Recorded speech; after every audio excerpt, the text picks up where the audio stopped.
யோகான்னா என்ன, அது மனிதனுக்கு எந்தெந்த வகையில் பயன் தருது, மனித ஆரோக்கியத்துக்கு எப்படியெல்லாம் வந்து நன்மைகள் விளைவிக்குது என்பது குறித்து நம்மிடையே வந்து விளக்கமாக கூறுவதற்காக ஸ்ரீ ஸ்ரீ ரவிசங்கர் குருஜி அவர்கள் தற்போது நம்மிடையே இருக்கார். அவர்கிட்ட இது சம்பந்தமான விளக்கங்கள் நம்ம இப்போ கேட்டு தெரிஞ்சுக்கலாம். ஐயா, அதாவது வந்து யோகான்னா என்ன, ஏன் வந்து அது மனித வாழ்க்கைக்கு கண்டிப்பாக முக்கியமானதாக இருக்குது, இந்த யோகா வந்து எப்போ தோன்றுச்சு? இப்போ பாருங்கள், யோகா நம்ம இந்திய நாட்டில் பரம்பரையாக வந்துட்டுருக்கு. நீங்கள் ராமேஸ்வரம் போனாலும் அங்கே பதஞ்சலி இருக்குது, மகர்ஷி பதஞ்சலியோட சமாதி இருக்குதுன்னு சொல்கிறாங்க. பதஞ்சலி மகர்ஷி யோகத்தை பரப்பினார். அதே மாதிரி திருமூலர், திருஞான சம்பந்தர், நம்ம தமிழ்நாட்டில் இருக்கிற எத்தனையோ புலவர்கள், ஞானிகள், பெரியவர்கள் எல்லாருமே இந்த யோகத்தை பரப்பியிருக்கிறாங்க. நம்ம சைவாகமம், சாக்தாகமம் எல்லாத்துலேயுமே யோகம் இருந்தே இருக்குது. ஞானம் எங்கே இருக்கோ அங்கே யோகம் இருக்குது. யோகம்னா என்ன, வெறும் ஒரு எக்ஸசைஸுன்னு நினச்சக்கூடாது. அது வாழ்க்கை நடத்தக்கூடிய ஒரு கலை. அதாவது எப்படி அழுத்தமும் இருத்தமும் இல்லாத வாழ்க்கை எப்படி நடத்துறது, அதே மாதிரி வெறுப்பும் விருப்புக்கும் மேலே ஏறி எப்படி நம்ம வாழ்க்கையை நடத்தலாம், இல்லை வெறுப்பில் இல்லை விருப்பத்தில் நம்ம மாட்டின்னு சுயண்டு வந்துட்டுருக்குறோம் வாழ்க்கையில். அதுலேருந்து மேலே ஏறி ஒரு பரந்த மனப்பான்மை எப்படி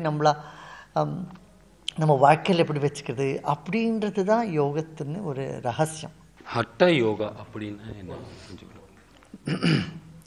ஹட்டயோகான்னா இந்த ஆசனங்கள், நம்ம பண்ண முடியாத சில ஆசனங்களை ஒரு முயற்சி செய்து அதை பண்ணக்கூடாது. முயற்சி மூலமாக நம்மளுக்கு ஈடுபாடு வச்சுக்கூட ஒரு யோகத்துக்கு தான் ஹட்டயோகான்னு சொல்கிறோம். அதனால் என்ன ஆகுது, ஒரு உடல் நல்ல தென்பு வருது. உடலை தென்பும், மனசில் ஒரு இன்பமும், புத்தியில் ஒரு சுறுசுறுப்பும், வாழ்க்கையில் ஒரு சுறுசுறுப்பும், இதெல்லாம் வருது. இதை வந்து எத்தனை வயசுலேருந்து ஸ்டார்ட் பண்ணலாம் இந்த ஹட்ட யோகா? ஏன்னா வந்து ஒரு குறிப்பிட்ட பீரியட் இது இப்போ கற்றுக்கிறதுக்கு ஆகும் அப்படின்னு இருக்கணும். யோகத்தில் பல விதமான யோகங்கள் இருக்குது. ஹட்ட யோகா இருக்குது, ராஜ யோகா இருக்குது, லய யோகா இருக்குது, நாத யோகா இருக்குது, தியான யோகம் இருக்குது, ஞான யோகம் இருக்குது. இது மாதிரி இந்த எல்லா யோகத்துலேயும் கொஞ்சம் எது நம்மளால் செய்ய முடியுமோ அதை வச்சு படுத்துது. அதுதான் வாழும் கலைன்னு ஒரு பேரில் நாங்கள் கொண்டு வந்தோம். ஏன்னா ஒரு 35 வருஷம் முன்னே நாங்கள் இதை வெளியில் எடுத்துகிட்டு போகும்போது ஜனங்களுக்கு யோகான்னா எங்கேயோ யாரோ சன்னியாசி உட்காந்து எங்கேயோ கங்கை கரையிலையோ இமாலயத்துலேயோ பண்ணுறது தான் யோகா, இது நம்மளுக்கெல்லாம் இல்லை, சாதாரண மனுஷனுக்கு இல்லைன்ற ஒரு அபிப்பிராயம் இருந்தது உலகத்தில். அதை மாற்றணும்னு ஒரு உத்தேசத்தினால்தான் இப்படி கொண்டு வந்தோம் நாங்கள் வாழும் கலைன்னு சொல்லி. அதில் யார் என்ன பண்ண முடியுமோ அவளுக்கு அதை பண்ண வச்சு, மூச்சு பயிற்சி, சில யோகா பயிற்சி, கூடவே தியானம். எப்படி நம்ம தியானத்தில் நம்ம மனசை எடுத்துகிட்டு போனால் மனசு ஒரு தெளிவாக மலர்ந்த மனசாக எப்படி நம்ம இருக்க முடியும்ன்றதை கொண்டு வந்தோம். இப்போ ஒவ்வொரு மனிதருக்கும், அதாவது நாட்டில் இருக்க ஒவ்வொரு மனிதருக்கும், உலகத்தில் இருக்க ஒவ்வொரு மனிதருக்கும் கண்டிப்பாக தெரிஞ்சிருக்க வேண்டிய ஆசனம், இது வந்து வாழ்க்கைக்கு ரொம்ப அடிப்படையாக இருக்கும், இது வந்து கண்டிப்பாக தெரிஞ்சிருந்தால் ஓரளவு ஆரோக்கியமாக இருக்கலாம் அப்படின்ற ஒரு முக்கியமான ஆசனங்கள் என்னென்னு எளிமையாக செய்யக்கூடிய பல ஆசனங்கள் இருக்கே. அது நம்ம ஏஜுக்கு தகுந்த மாதிரி இருக்குது. இப்போ சின்ன குழந்தைலாம் எல்லா ஆசனமும் பண்ணலாம். ஒரு ஏஜுக்கு பிறகு நிதானமாக தான் போகணும். ஆனால் மூச்சு பயிற்சி ஒன்று இருக்கே, இது எல்லாருமே பண்ணலாம்.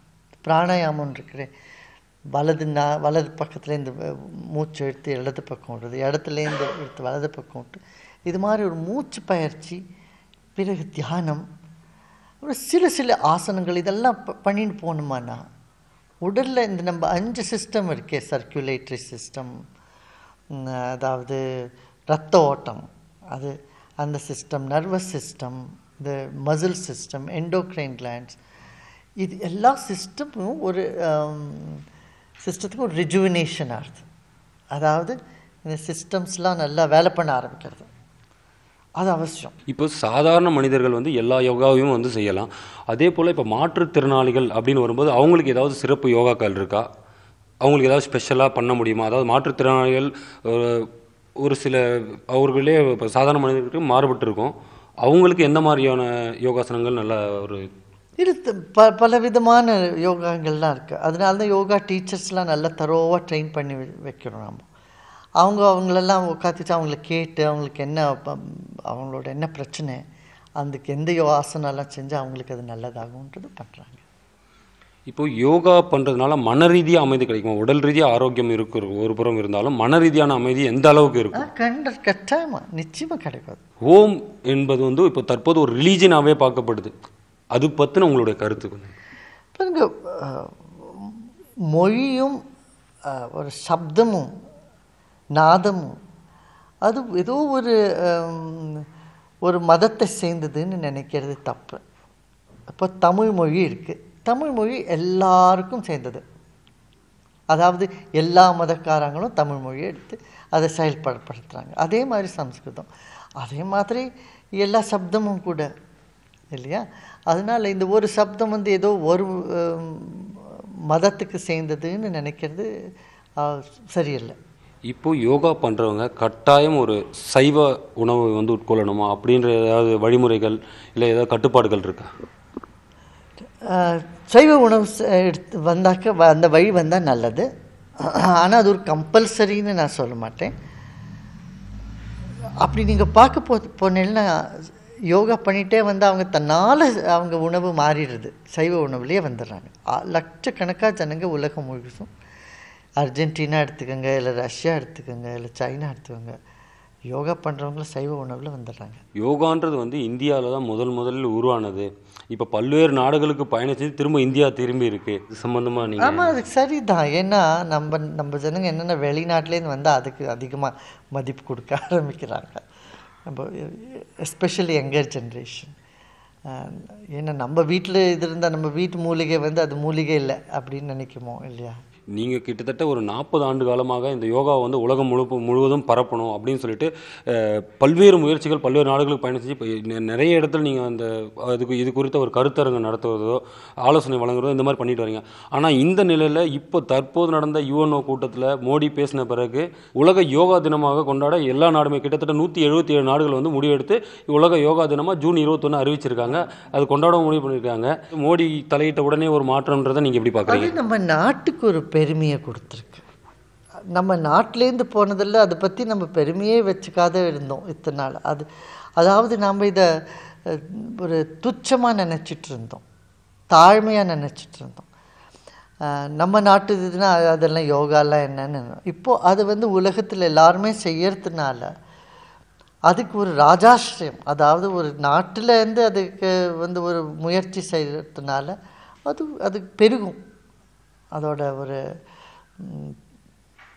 பயன் அதிகமாக பல நாட்களுக்கு கிடைக்கிற ஒரு சான்ஸ் இருக்குது. யோகாவால் இவ்வளவு நன்மைகள் கிடைக்கும்போது ஒரு குறிப்பிட்ட 12 நாடுகள் இது வந்து ஒரு மத ரீதியான ஒன்று அப்படின்னு சொல்லி ஒரு 12 நாடுகள் மட்டும் இதை இன்னும் வந்து ஏற்றுக்கல அப்படின்ற ஒரு தகவல்களும் தற்போ வந்துட்டு இருக்கு. அது தொடர்பானது பாருங்கள்,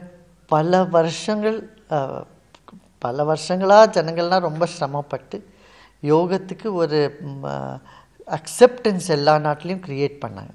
அப்படி பண்ணதுனால தான் இப்போ நம்ம பிரதமர் வச்ச கூட மற்ற 177 நாட்கள் ஒத்துன்ருக்காங்க. இந்த 12-13 நாடுகள் இதை ஒத்துக்காது இருந்தால் அவங்களுக்கு அதை பற்றி சரியாக தெரியாதுன்னு நினைக்கிறோம். அவங்களுக்கு அதை பற்றி ஒரு அறிவு குறைச்சலாக இருந்திருக்கலாம், இல்லை ஒரு நேரோ மைண்ட் செட் இருந்தாலும் இருக்கலாம். ஆனால் கூடிய சீக்கிரம் நான் நினைக்கிறேன் அவங்களும் அதை ஏற்றுப்பாங்கன்னு நினைக்கிறேன். ஆனால் அந்த 12 நாடுகளும் வந்து இது ஒரு மத ரீதியான ஒன்றாக தான் பார்க்குறாங்க. அதுக்கான உங்களுடைய இப்போது நம்ம ரசகுல்லா சாப்பிட்டதுனால நம்ம பெங்காலி ஆட மாட்டோம் இல்லையா? தமிழ்நாட்டில் நம்ம பிறந்து பஞ்சாபில் இருக்கிற அந்த பன்னீரும் ரோட்டியும் சாப்பிட்டா நம்ம பஞ்சாபி ஆகிடுவோமா? அது மாதிரி இப்போது பல நாட்களில் இருக்கிற பல விதமான ஆகாரத்து பொருட்கள் நம்ம சாப்பிட்றோம். அதே மாதிரி சங்கீதத்தை கேட்குறோம். ஹிந்தி சங்கீதம் கேட்ட உடனே தமிழ்த்தன்மை போயிடாதே இல்லையா? அது மாதிரி யார் என்னென்ன மதம் நீங்கள் நண்பர்களோ அனுபவிக்கிறோளோ அதை அனுபவிச்சிருங்கோ. ஆனால் இந்த ஒரு பயிற்சியால் உடலுக்கு ஒரு தென்பும் மனசுக்கு ஒரு தெளிவும் ஒரு சந்தோஷமும் பேரின்பமும் ஆனந்தமும் கிடைக்கக்கூடிய ஒரு பயிற்சியாக இது வேண்டான்னா யாருக்கு அதனால நஷ்டம்? அது பண்ண மாட்டேன்னா பண்ண வேண்டாம், பண்ணாதவங்களுக்கு தான் நஷ்டம். அதனால் இப்போ ஒரு மூலிகை இருக்குது, அது ஒரு மதத்தை சார்ந்து சில பேருக்கு நான் இதால் பயன் கொடுக்குறேன்னு சொல்லாதே. மூலிகை எல்லாருக்கும் தானே பயன் கொடுக்கறது. மனிதனுக்கு எல்லா மனிதருக்கும் ஒரு பொதுவானது. அதே மாதிரி பொதுவான மருந்து, பொதுவான சங்கீதம், பொதுவான இயற்கை, அதே மாதிரி இயற்கையோட சேர்ந்து தான் யோகம். பள்ளி கல்லூரிகளில் கட்டாயம் யோகா வகுப்புகள் இருக்கணும் அப்படின்னு ஒரு தரப்பினரும், இல்லை யோகா வகுப்புகள் கட்டாயப்படுத்தக்கூடாதுன்னு ஒரு தரப்பினரும் வந்து கேட்குறாங்க. இங்கே உங்களோட கருத்து எப்படி வைக்கலாமா?